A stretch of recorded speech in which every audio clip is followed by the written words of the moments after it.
भारत और चीन अपने विवादित सीमांत क्षेत्र में सैन्य गतिरोध को समाप्त करने के लिए एक समझौते पर पहुंच गए हैं। यह समझौता पश्चिमी हिमालय में सीमा पर घातक झड़प के 4 साल बाद हुआ है, जिसके कारण दोनों देशों के बीच संबंध दशकों से सबसे निम्न स्तर पर पहुंच गए थे।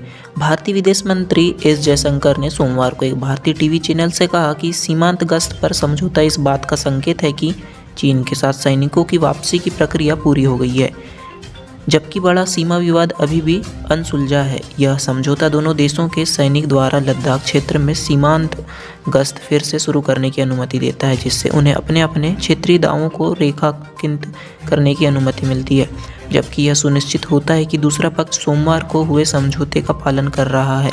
यह घोषणा भारतीय प्रधानमंत्री नरेंद्र मोदी ब्रिक्स शिखर सम्मेलन के लिए रूसी शहर कनाज यात्रा की पूर्व संध्या पर की गई, जिसमें चीन भी शामिल हुआ था।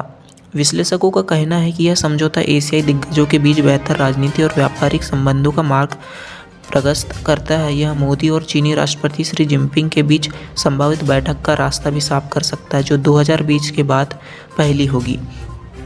इस सौदे में क्या है, चलिए जानते हैं। समझौते को सार्वजनिक नहीं किया गया है तथा इसके बारे में बहुत ही कम विवरण ज्ञात है, लेकिन भारतीय विदेश सचिव विक्रम मिस्री ने कहा कि इस समझौते का उद्देश्य वास्तविक नियंत्रण रेखा या एलएसी पर सैनिकों को पीछे हटाना है, जो चीनी और भारतीय क्षेत्रों को अलग करती है। एलएसी पश्चिम से लद्दाख भारत के पूरी राज्य अरुणाचल प्रदेश तक फैली हुई है, जिससे कुछ हिस्से पर चीन भी एलएसी क्षेत्रों दावों के बजाय भौतिक नियंत्रण को क्षेत्रों को विभाजित करता है।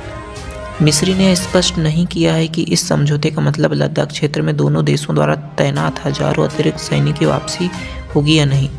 चीन ने मंगलवार को सीमा पर सैन्य गश्ती के समझौते की पुष्टि की, लेकिन यह स्पष्ट नहीं किया कि क्या यह समझौता सीमा की पूरी लंबाई को कवर करता है या सिर्फ झड़प वाले स्थानों को ही कवर करता है।